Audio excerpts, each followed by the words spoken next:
Aqui nos estúdios eu tenho Luís de Barros, historiador, e também tenho a professora Miloca Espreira, jornalista, duas figuras que representam a elite guineense aqui no nosso país. Começo por si, professor Luís de Barros.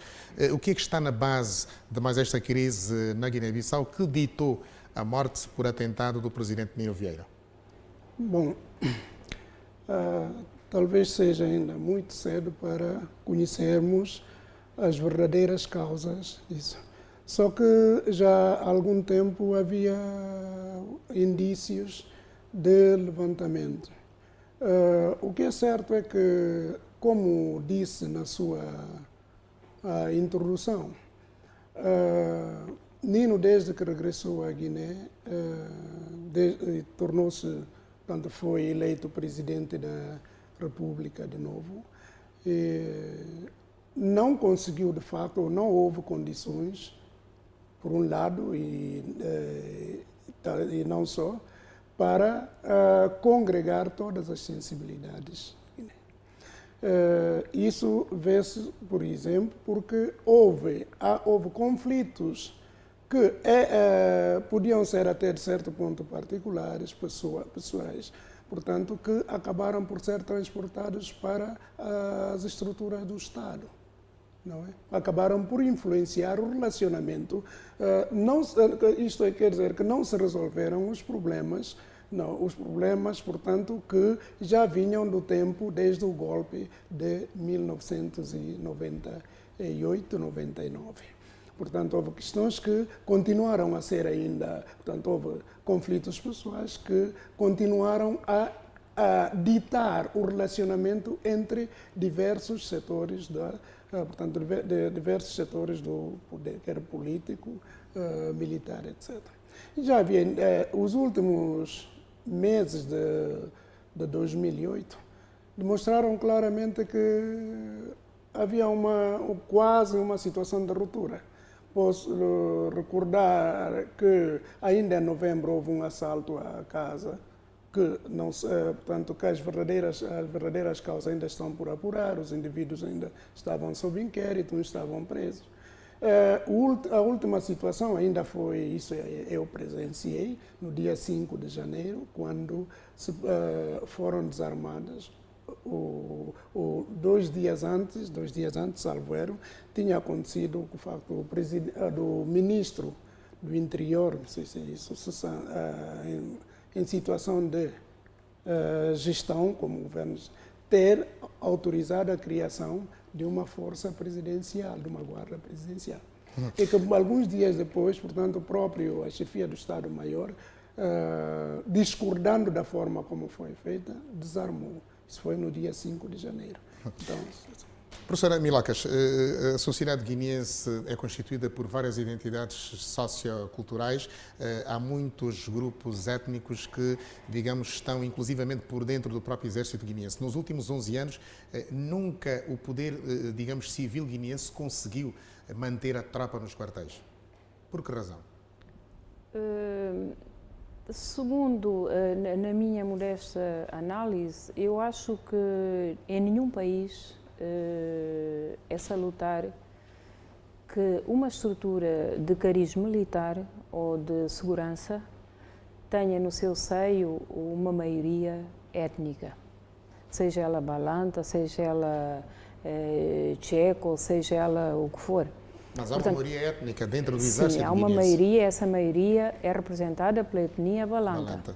E eu, quando digo isso, não quero significar que haja intenções étnico-tribais nas Forças Armadas da Guiné-Bissau. Eu faço a leitura a contrário. Qualquer homem, sendo ambicioso por natureza, um grupo de homens que têm em comum uma raiz e uma cultura que lhes são próprias, terão naturalmente pretensão em ver na direção dessa estrutura um indivíduo, uma figura com a qual eles se identificam. Então, aí é que eu acho que a Guiné-Bissau pecou desde os primórdios da independência. Porquê? Porque se durante a guerra essa preocupação não foi basilar? No pós-independência, com a formação de um Estado democrático, pelo menos pretendia-se, não é? Um Estado virado para a constituição de um Estado de Direito. Eu, na minha modesta opinião, porque não percebo muito de aspectos técnico-militares, não é? Acho que deviam pensar muito seriamente nessa questão. Não foi feito. E por várias razões, ainda me lembro que ao Presidente da República, então o Presidente Nino Vieira, nos primórdios dos anos 80, numa das visitas a Portugal, foi colocada essa situação. Ele disse que tinha isso em mãos e que ia reformar, fazer uma reforma profunda nas Forças Armadas. Tal não aconteceu. Tal não aconteceu. A situação foi-se agudizando, chegou a um ponto já de sem retorno, que aparece depois o culminar da figura de política do Kumbaya.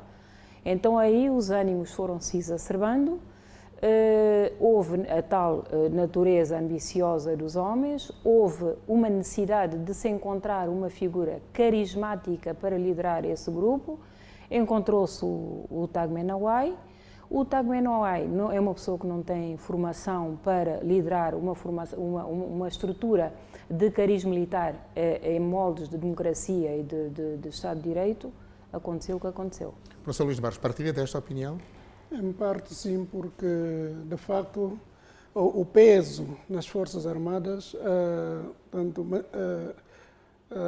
pertence ao grupo étnico Balanta, até certo ponto.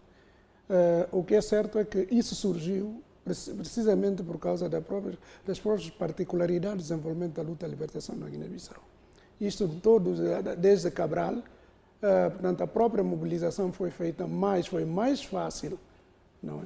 Foi mais fácil fazer a mobilização nas zonas pertencentes, portanto, habitadas por esse grupo étnico e acabou, portanto, em contrapartida, portanto, como sociedade horizontal que são, não é? Conseguiram mais, logo no início e durante os 11 anos de luta de libertação nacional, constituíram o grosso do exército. O que é certo, e isso volto também concordo, que era necessário fazer-se proceder-se a uma reforma profunda. Mas há quem atribua responsabilidades ao próprio Presidente Nino quando chegou ao poder em 1980, não modernizou o Exército. O PJC teve grande responsabilidade. É o próprio PJC, o próprio PJC responsável pela não realização. Claro, depois tendo à frente, porque mesmo no início também ninguém tentou fazer isso. Ninguém tentou fazer isso. Pelo contrário, houve sempre, e isto desde o início da nossa independência, não é? Sempre houve a tentativa da própria clique dirigente do PJC, portanto, o grupo dirigente do PJC, de instrumentalizar as Forças Armadas, não é? Os diferentes grupos nas Forças Armadas. Nino podia ter feito, de facto, essa reforma. Teve tempo para fazer essa reforma. Isto eu concordo que essa reforma não foi feita. Não é porque não existissem condições para se fazer. Talvez a boa vontade de determinadas pessoas não levou impediu a realização dessa reforma. Podia ter feito, sim, senhor.